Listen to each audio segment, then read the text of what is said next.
It covers approximately 10 square kilometers around the Chernobyl nuclear power plant. Because of the extensive radiation, the trees died. But life finds a way. The Red Forest never stopped growing. It has become a kind of accidental wildlife sanctuary, and its biodiversity increases every year. Hello guys, we continue the overview of Chernobyl exclusion zone. Sometimes the episode will be about a larger area, and sometimes about a specific place or even building. Today it's time for another iconic spot, the Red Forest.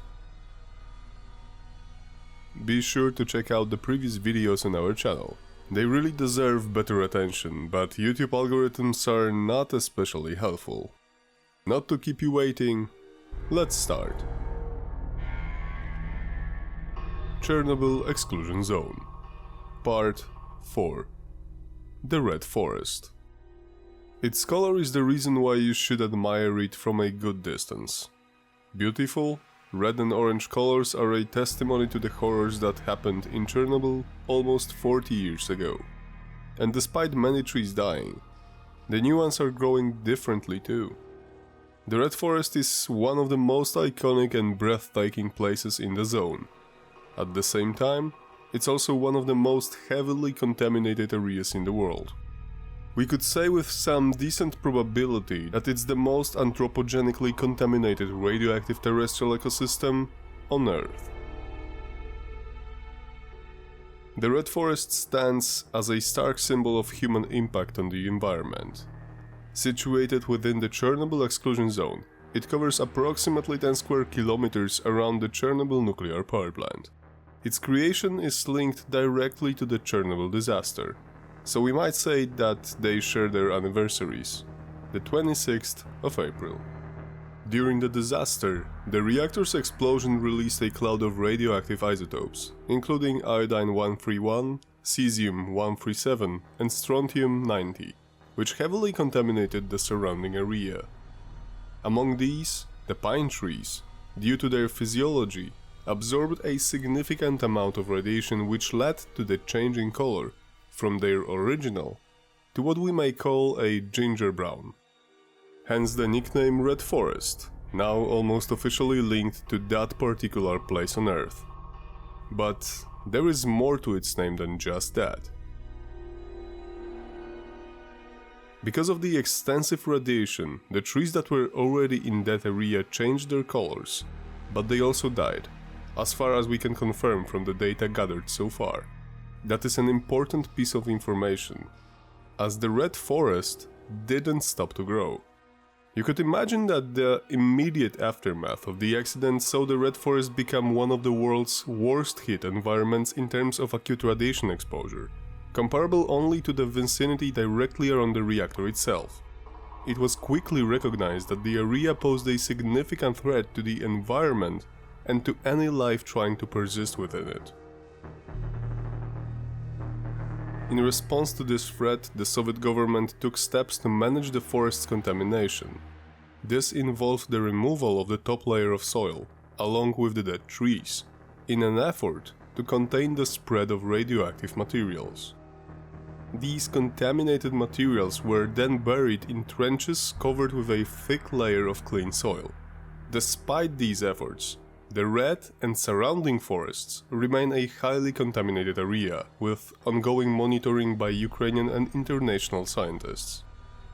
Depending on the sources, between 2003 and 2007 there were places in the Red Forest where the radiation readings were really dangerous, showing radiation sources of 10 millisieverts per hour.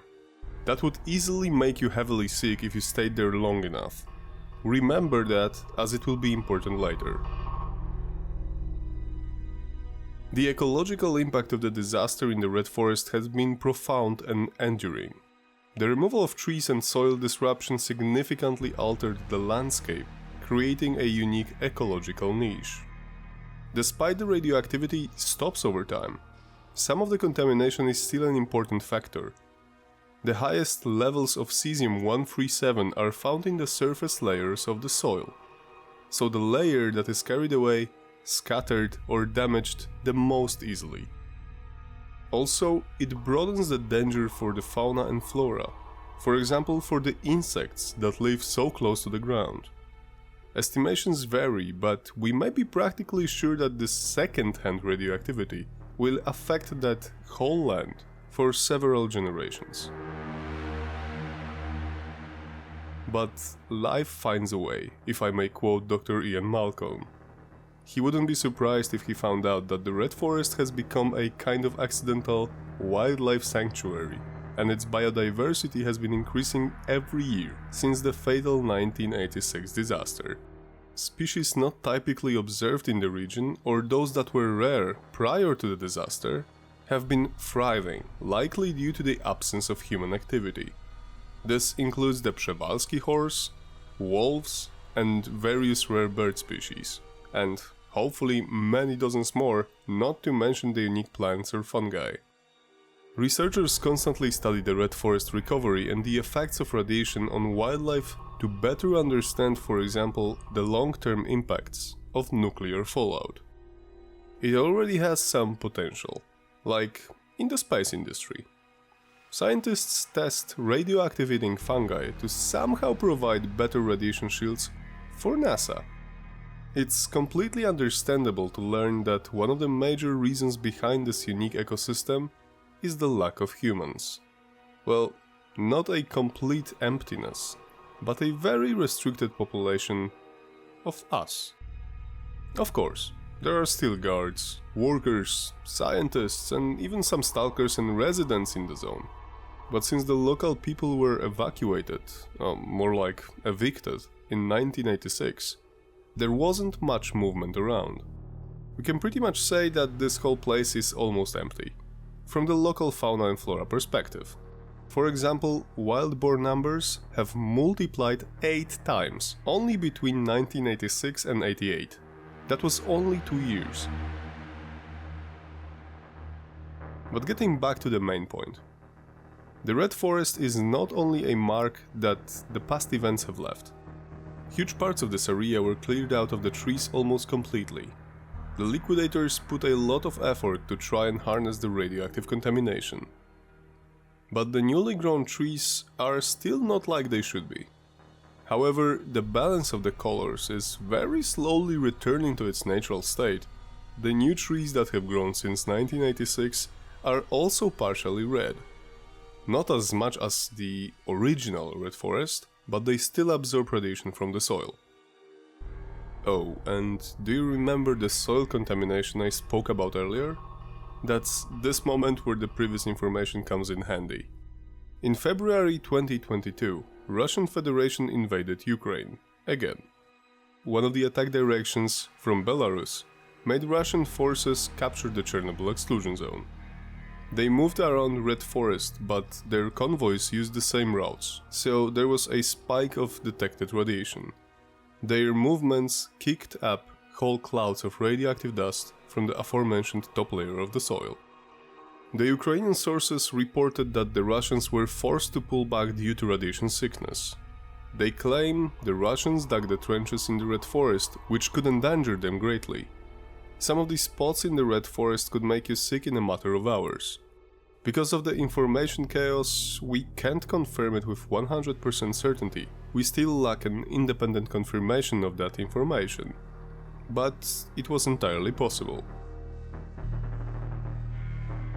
Despite its eerie origins and the dangerous levels of radiation that persist, the Red Forest attracts scientific and ecological interest globally. It serves as a natural laboratory for studying radiation's effects on the environment and how ecosystems recover from such catastrophic events. The zone offers invaluable insights into the resilience of the nature and the ways in which human activities can alter the natural world, often with long-lasting consequences. The Red Forest also stands as a somber reminder of the potential dangers associated with nuclear power. It underscores the importance of nuclear safety protocols and the far-reaching consequences that can arise from their neglect or failure. As we continue to harness nuclear energy, the lessons learned from the Red Forest and the wider Chernobyl exclusion zone remain vital to ensuring such a disaster never occurs again.